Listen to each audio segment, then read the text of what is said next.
नमस्कार दोस्तों, स्वागत आप सभी लोगों का संजय पीसीएस एकेडमी में। आज हम आरएसएस के बारे में जानेंगे। इसका फुल फॉर्म है राष्ट्रीय स्वयंसेवक संघ। इसकी स्थापना कब हुई, ये क्या काम करता है और ये किसने बनाया। तो चलिए शुरू करते हैं। राष्ट्रीय स्वयंसेवक संघ भारत का एक हिंदू राष्ट्रवादी अर्धसैनिक स्वयंसेवक संगठन है जो व्यापक रूप से भारत के सत्तारूढ़ दल भारतीय जनता पार्टी का पैतृक संगठन माना जाता है। यह राष्ट्रीय स्वयंसेवक संघ की अपेक्षा संघ या आरएसएस के नाम से अधिक प्रसिद्ध है। बीबीसी के अनुसार संघ विश्व का सबसे बड़ा स्वयंसेवक संस्थान है।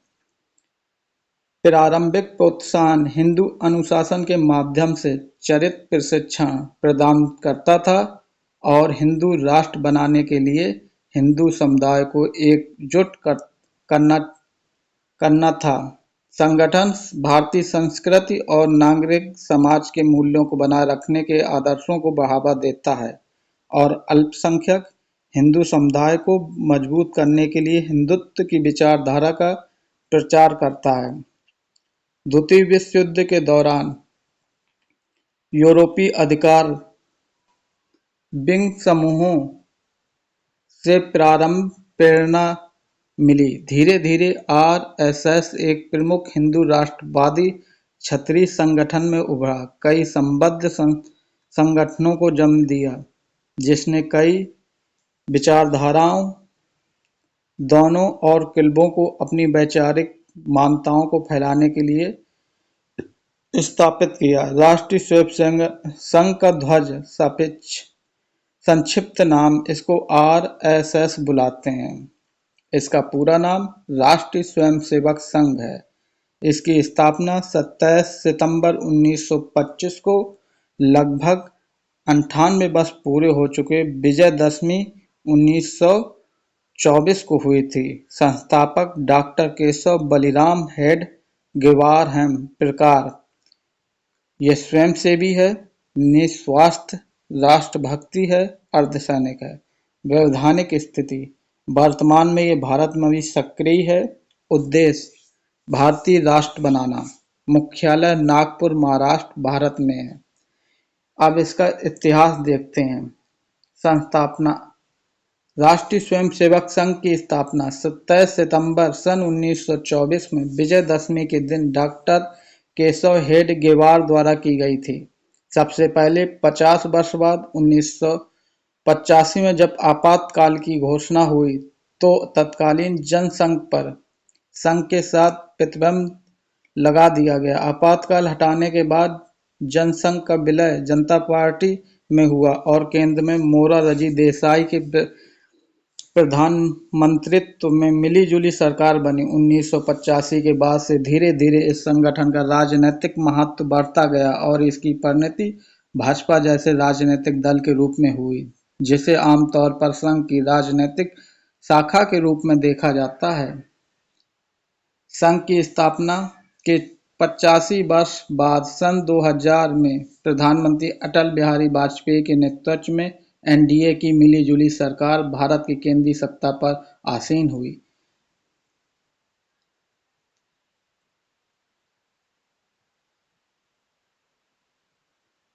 आधिकारिक भाषा संस्कृत और हिंदी है। महासचिव सुरेश भैयाजी जोशी है। संघ संचालक मोहन भागवत है। संभवतः संघ परिवार। ध्येय इसका मातृभूमि के लिए निस्वार्थ सेवा करना। संघ संचालक डॉक्टर केशव राय बलिराम हेडगेवे। दूसरे माधव सदाशिव गोलवलकर थे। तीसरे मधुकर दत्तात्रेय देवरस थे। प्रोफेसर राजेंद्र सिंह थे। पांचवें कृपाहल्ली सीतामरैया सुदर्शन थे। पांचवें डॉक्टर मोहन राव मधुकर राव भागवत हैं। ये उनकी प्रोफाइल फोटो है। संघ के संस्थापक डॉक्टर केशवराम बलिराम हेडगे की। इस समय वर्तमान में मोहन भागवत हैं। इसके संरचना संघ संगठनात्मक रूप से सबसे ऊपर सर संघ चालक का स्थान होता है, जो पूरे संघ का दिशा निर्देशन करते हैं। सर संघ चालक की नियुक्ति मनोनयन द्वारा होती है। प्रत्येक सरसंघ चालक अपने उत्तराधिकार की घोषणा करता है। वर्तमान में संघ के सरसंघ चालक श्री मोहन भागवत हैं। संघ के ज्यादातर कार्यों का निष्पादन शाखा के माध्यम से ही होता है, जिसमें सार्वजनिक स्थानों पर सुबह या शाम के समय 1 घंटे के लिए स्वयंसेवकों को परस्पर मिलन होता है। वर्तमान में पूरे भारत में संघ की लगभग 55,000 से ज्यादा शाखा लगती हैं। वस्तुतः संघ शाखा ही तो संघ की बुनियाद है, जिसे ऊपर आज ये इतना विशाल संगठन खड़ा हुआ है। शाखा की समान गतिविधियों में खेल, योग, वंदना और भारत एवं विश्व के सांस्कृतिक पहलुओं पर बौद्धिक चर्चा परिचर्चा शामिल है। संघ की संरचनात्मक व्यवस्था इस प्रकार है: केंद्र, क्षेत्र, प्रांत, विभाग, जिला, तालुक, तहसील, महकामा, नगर, खंड, मंडल, ग्राम, शाखा। 2011 में नागपुर में संघ का एक कार्यक्रम में प्रोफाइल फोटो है। शाखा शाखा किसी मैदान या खुली जगह पर 1 घंटे की लगती है। शाखा में व्यायाम, खेल, सूर्य नमस्कार, समता परेड, गीत और प्रार्थना होती है। समानता शाखा प्रतिदिन 1 घंटे की ही लगती है। शाखाएं निम्न प्रकार की होती हैं: प्रभात शाखा, सुबह लगने वाली शाखा को प्रभात शाखा कहते हैं। साय शाखा, शाम को लगने वाली शाखा को साय शाखा कहते हैं। रात्रि शाखा, रात्रि को लगने वाली शाखा को रात्रि शाखा कहते हैं। मिलन, सप्ताह में 2 या 2 बार लगने वाली शाखा को मिलन कहते हैं। संघ मंडली, महीने में 1 या 2 बार लगने वाली शाखा को संघ मंडली कहते हैं। पूरे भारत में अनुमानित रूप से 55,000 से ज्यादा शाखा लगती हैं। विश्व के अन्य देशों में भी शाखाओं का कार्य चलता है, पर ये कार्य राष्ट्रीय स्वयंसेवक संघ नाम से ही नहीं चलता। वहीं पर कहीं पर भारतीय स्वयंसेवक संघ तो कहीं हिंदू स्वयंसेवक संघ के माध्यम से चलता है। शाखा में कार्यवाहक का पद सबसे बड़ा होता है। उसके बाद शाखाओं का दैनिक कार्य सुचारू रूप से चलने के लिए मुख्य शिक्षक का पद होता है। शाखा में बौद्धिक एवं शारीरिक क्रियाओं के साथ स्वयंसेवकों का पूर्ण विकास किया जाता है। जो भी शाखा सदस्य स्वयं की इच्छा से आता है वह स्वयंसेवक कहलाता है। संबंधित संगठन, अनेकों संगठन हैं जो राष्ट्रीय स्वयंसेवक संघ से प्रेरित है और स्वयं को संघ परिवार से सदस्य बताते हैं। अधिकांश मामलों में इन संगठनों के शुरुआती वर्षों में इनके प्रारंभ और प्रबंधन हेतु प्रचारों यानी कि संघ के पूर्णकालिक स्वयंसेवक को नियुक्त किया जाता था। संघ दुनिया के लगभग 80 से अधिक देशों में कार्यरत है। संघ के लगभग 50 से ज्यादा संगठन राष्ट्रीय और अंतर्राष्ट्रीय ख्याति प्राप्त और लगभग 200 से अधिक संगठन क्षेत्रीय प्रभाव रखते हैं, जिनमें कुछ प्रमुख संगठन हैं जो संघ की विचारधारा को आधार मानकर राष्ट्र और समाज के बीच सक्रिय हैं, जिनमें कुछ राष्ट्रवादी, सामाजिक, राजनीतिक, युवा वर्गों के बीच में कार्य करने वाले, शिक्षा के क्षेत्र में, सेवा के क्षेत्र में, सुरक्षा के क्षेत्र में, धर्म और संस्कृति के क्षेत्र में, संतों के बीच में, विदेशों में, अन्य कई क्षेत्रों में संघ परिवार के संगठन सक्रिय रहते हैं। संबद्ध संगठनों में कुछ प्रमुख संगठन ये हैं: भारतीय जनता पार्टी, जिसे हम भाजपा बोलते हैं, बीजेपी। नंबर दूसरा सहकार भारती, भारतीय किसान संघ, भारतीय मजदूर संघ, सेवा भारती, राष्ट्र सेविका समिति, अखिल भारतीय विद्यार्थी परिषद, विश्व हिंदू परिषद, हिंदू स्वयंसेवक संघ, स्वदेशी जागरण मंच, सरस्वती शिशु मंदिर, विद्या भारती, वनवासी कल्याण आश्रम, मुस्लिम राष्ट्रीय मंच, बजरंग दल, लघु उद्योग भारती, भारतीय विचार केंद्र, विश्व संवाद केंद्र, राष्ट्रीय सिख संगत, हिंदू जागरण मंच, विवेकानंद केंद्र। संघ शिक्षण वर्ग, ये वर्ग बौद्धिक और शारीरिक रूप से स्वयं सेवकों को संघ की जानकारी तो देते ही हैं, साथ साथ समाज, राष्ट्र और धर्म की शिक्षा भी देते हैं। ये निम्न प्रकार के होते हैं। दीपावली वर्ग, ये वर्ग 3 दिनों का होता है। ये वर्ग तालुका या नगर स्तर पर आयोजित किया जाता है। ये हर साल दीपावली के आसपास आयोजित किया जाता है। शीत शिविर या हेमंत शिविर, ये वर्ग 3 दिनों का होता है जो जिला या विभाग स्तर पर आयोजित होता है। ये हर साल दिसंबर में आयोजित होता है। 1939 के राष्ट्रीय अधिवेशन के समय का फोटो है ये। निवासी वर्ग, ये वर्ग शाम से सुबह तक होता है। ये वर्ग हर महीने होता है। ये वर्ग शाखा, नगर या तालुका द्वारा आयोजित होता है। बौद्धिक वर्ग, ये वर्ग हर महीने, 2 महीने या 3 महीने में एक बार होता है। ये वर्ग समानता नगर या तालुका आयोजित करता है। शारीरिक वर्ग, ये वर्ग हर महीने, 2 महीने या 3 महीने में एक बार होता है। ये वर्ग समानता नगर या तालुका आयोजित करता है। संघ शिक्षा वर्ग, प्राथमिक वर्ग, प्रथम वर्ष, द्वितीय वर्ष, कुल 4 प्रकार के संघ शिक्षा वर्ग होते हैं। प्राथमिक वर्ग 1 सप्ताह का होता है। इस वर्ग का आयोजन समानता जिला करता है। प्रथम और द्वितीय वर्ग 20-20 दिन के होते हैं। इस वर्ग का आयोजन प्रांत करता। द्वितीय संघ शिक्षा वर्ग का आयोजन समानता क्षेत्र करता है। तृतीय वर्ग 25 दिनों का होता है। इसका आयोजन हर साल नागपुर में होता है। कार्य, समाज सेवा और सुधार। हिंदू धर्म के सामाजिक समानता के लिए संघ में दलित और पिछड़ों वर्गों को मंदिर में पुजारी पद के प्रशिक्षण का पक्ष लिया है। इसके अनुसार सामाजिक वर्गीकरण ही हिंदू मूल्यों के हनन का कारण है। महात्मा गांधी ने 1934 में राष्ट्रीय स्वयंसेवक संघ के शिविर की यात्रा के दौरान वहां पूर्ण अनुशासन देखा और छुआछूत की अनुपस्थिति पाई। उन्होंने व्यक्तिगत रूप से पूछताछ की और जाना कि वहां लोग एक साथ रह रहे हैं तथा एक साथ भोजन कर रहे हैं। राहत और पुनर्वास, राहत और पुनर्वास संघ की पुरानी परंपरा रही है। संघ ने 1971 के उड़ीसा चक्रवात और 1977 के आंध्र प्रदेश चक्रवात में राहत कार्यों में महत्वपूर्ण भूमिका निभाई है। संघ से जुड़ी सेवा भारती ने जम्मू कश्मीर से आतंकवाद से परेशान 85 अनाथ बच्चों को गोद लिया और 38 मुस्लिम और 19 हिंदू थे।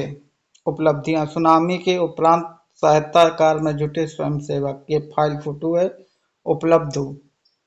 उपलब्धियां क्या है? संघ की उपलब्धियां, संघ की उपस्थिति भारतीय समाज के हर क्षेत्र में महसूस की जा सकती है, जिसकी शुरुआत सन 1924 से होती है। उदाहरण के तौर पर सन 1962 के भारत चीन युद्ध में प्रधानमंत्री जवाहरलाल नेहरू संघ की भूमिका से इतने प्रभावित हुए कि उन्होंने संघ को सन 1963 के गणतंत्र दिवस की परेड में सम्मिलित होने का निमंत्रण दिया। केवल 2 दिनों की पूर्व सूचना पर 3,000 से भी अधिक स्वयंसेवक पूर्ण गणवेश में वहां उपस्थित हो गए।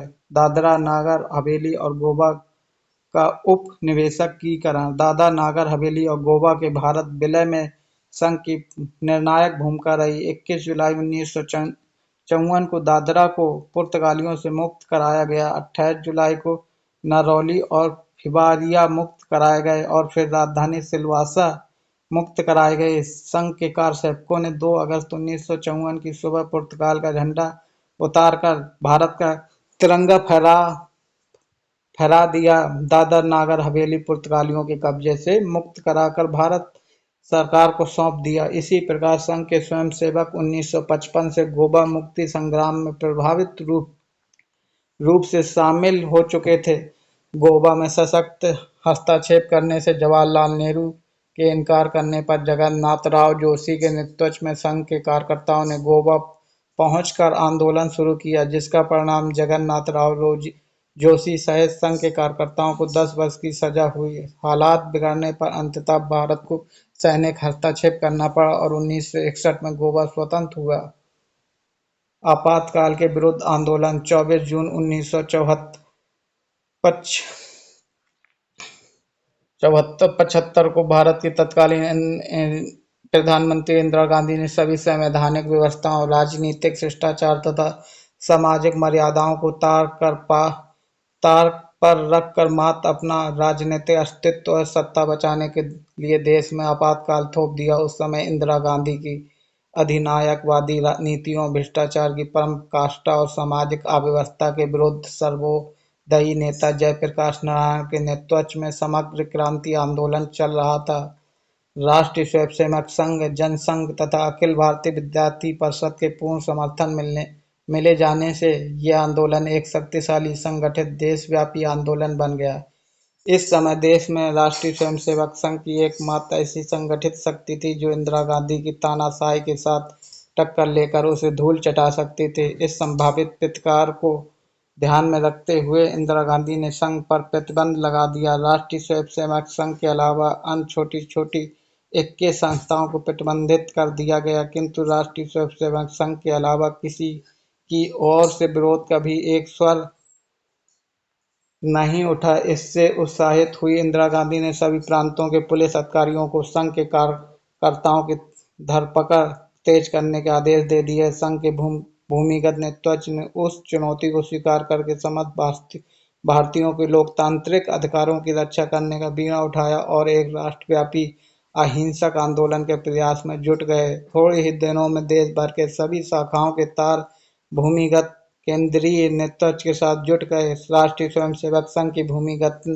नेतृत्व संघ चालक, कार्यवाहक, प्रचारक एवं संघ के विभिन्न अनुषांगिक संगठनों, जनसंघ, विद्यार्थी परिषद, विश्व हिंदू परिषद एवं मजदूर संघ इत्यादि लगभग 30 संगठनों ने भी अधिक आंदोलन को सफल बनाने हेतु अपनी ताकत झोंक दी। संघ के भूमिगत नेतृत्व ने गैर कांग्रेसी राजनीतिक दलों, निरपेक्ष बुद्धिजीवियों एवं विभिन्न विचार के लोगों को भी एक मंच पर एकत्र कर दिया। संघ के नाम से और प्रसिद्धि से दूर होते हुए राष्ट्रहित में काम करने की अपनी कार्य पद्धति को बनाए रखते हुए एक आंदोलन लोक नायक जयप्रकाश नारायण द्वारा घोषित लोक संघर्ष समिति तथा युवा छात्र संघर्ष समिति के नाम से चलाया गया।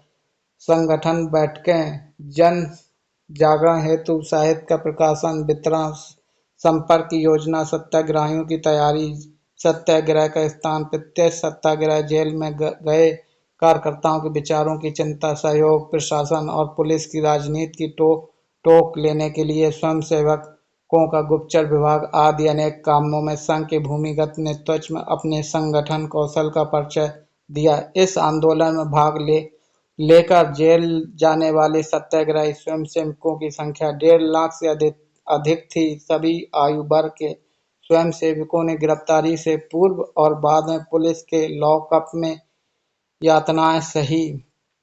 उल्लेखनीय है कि उस समय पूरे भारत में संघ के प्रचारकों की कुल संख्या 1336 थी।